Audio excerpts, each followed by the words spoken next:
So doctor గారు, ఇప్పుడు rainy season కదా, మనకి జనరల్ గా కామన్ గా వచ్చే జబ్బులు ఉంటాయి కదా, కాఫ్, కోల్డ్, థ్రోట్ ఇన్ఫెక్షన్ ఎక్కువగా ఈ వర్షాకాలంలో ఎందుకు వస్తాయి అంటారు? జనరల్ గా ఎండాకాలం చాలా తక్కువగా చూస్తాం. సో ఈ వర్షాకాలంలో ఎందుకు వస్తాయి అంటారు? ఎప్పుడైతే రెయినీ సీజన్ స్టార్ట్ అవుతుందో మనకి this is a friendly atmosphere for the number of viruses. ఎందుకని వెదర్ క్లైమేట్ అనేది బాగా హెల్ప్ఫుల్ గా ఉంటుంది కాబట్టి. సో ఈ వైరసెస్ వల్ల కామన్ గా ఈ కాఫ్ కానీ, కోల్డ్ కానీ, nose blocks, throat irritation, body pains rainy season లో వచ్చేది మెయిన్ గా వైరసెస్ వల్ల. మనం చాలా మంది ఏం చేస్తాం, ఇదేదో బ్యాక్టీరియల్ ఇన్ఫెక్షన్ కానీ, ఫంగల్ కానీ అనుకుంటాం, కానీ మోస్ట్లీ ఇట్ ఈస్ వైరల్ వల్ల వస్తుంది. ఆ వైరస్ అనేది మనకి అట్మాస్ఫియర్ లో దానికి ఫ్రెండ్లీ అట్మాస్ఫియర్ అండ్ సర్క్యులేట్ అయ్యే అట్మాస్ఫియర్ ఉంది కాబట్టి there is a more chance of respiratory infections or upper respiratory tract infections chance అనేది రెయినీ సీజన్ లో ఎక్కువ ఉంటుంది.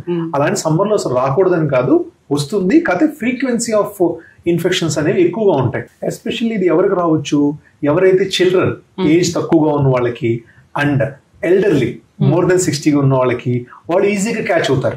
Because immunity levels are slightly lesser compare to middle age population.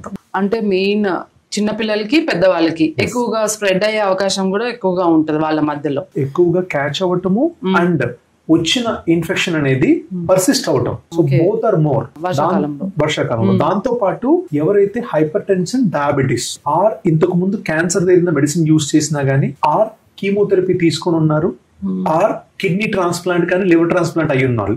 So వీళ్ళందరూ కూడా risk groups. ఈ risk groups లో ఏంటంటే normal people కన్నా రెస్పిరేటరీ ట్రాక్ ఇన్ఫెక్షన్స్ అనేది ఎక్కువ వచ్చే అవకాశం ఉంటుంది ఈ పాపులేషన్ లో. సో వీళ్ళు కొంచెం ఈ వర్షాకాలం జాగ్రత్తగా ఉండడం మంచిది.